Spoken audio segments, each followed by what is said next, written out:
Hello again, YouTube friends. Thought it was really important to express to you my very steep January learning curve. When we initially set out to put in the system 2 years ago, it started out just simply with the idea that, what if the power was out someday? How could we stay here? It started with just purchasing one high-quality LED light bulb a month. That's what we could afford. And then Cree brand, who developed the SMD LED and marketed it in America, made it very possible to change everything out to LED lighting. And we realized how much money we're saving just changing the lighting. And one thing led to another. We said, hey, why not try to do this and get off grid? So this is our journey.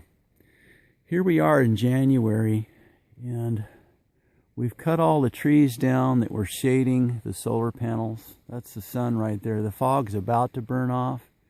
It's 11 o'clock in the morning, the first week of January, and it did not freeze last night. And I wanted to explain where we're at with this. In the month of December, our electric bill was $27. We used $27 worth of public utility. The month before, we used $12.50, and then all summer long we can run on the solar system without using public utility. Now, where we're at right now, in order to be completely off-grid, I wrote some numbers down. I would have to burn 8 hours of diesel a week, 8-hour runtime a week. This would pump water to the upper tank for gravity feed water. This would do our laundry and bulk the batteries where they would need to be to keep them in good condition. Now, 8 hours a week is 36 hours a month. This would be happening in December, January, and February only. The rest of the time, there's more than enough sunlight. So that would be at 4 hours per gallon at heavy loads, because we would be passing through power to run the house. At the same time, we're bulking a minimum of 70 amps to our batteries during these run times. That would be at $2.80 a gallon for diesel, which is the approximate off-road diesel price. That would be $25.20 a month in diesel fuel to be perfectly off-grid at this time, or $75.60 for that 3-month period.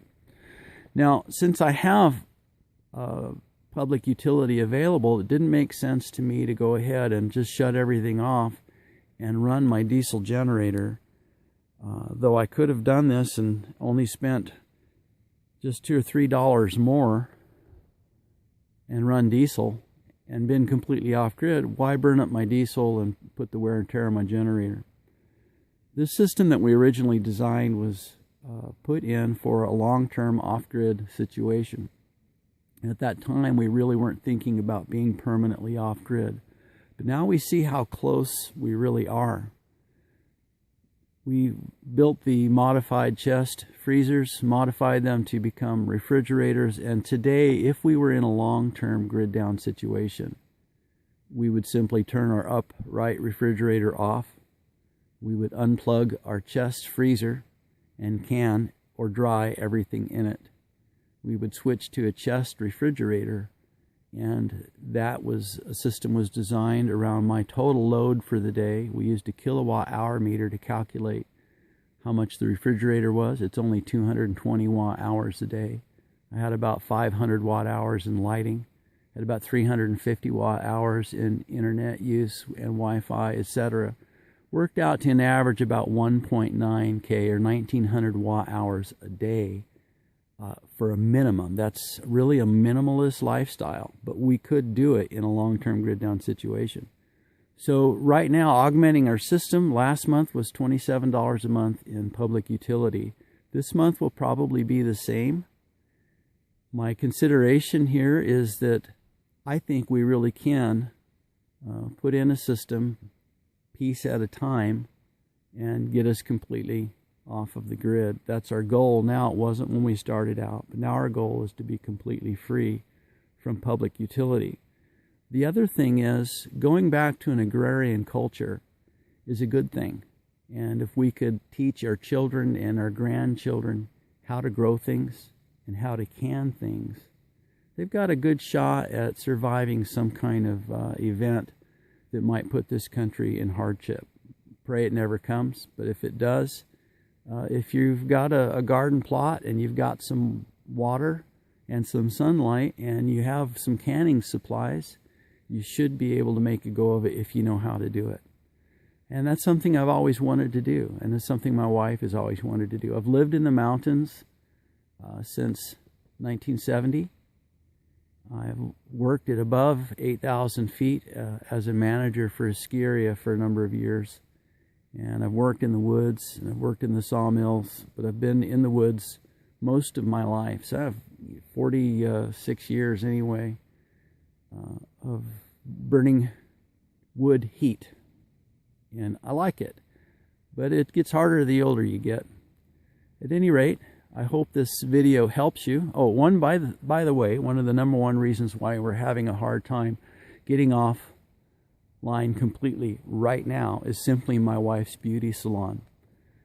It takes electric heat. That's where that $27 was going.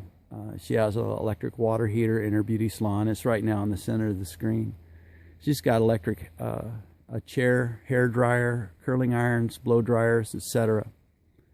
There is a way we can change a lot of that with propane heat, propane water heater in there. That'll help, and that saves quite a bit.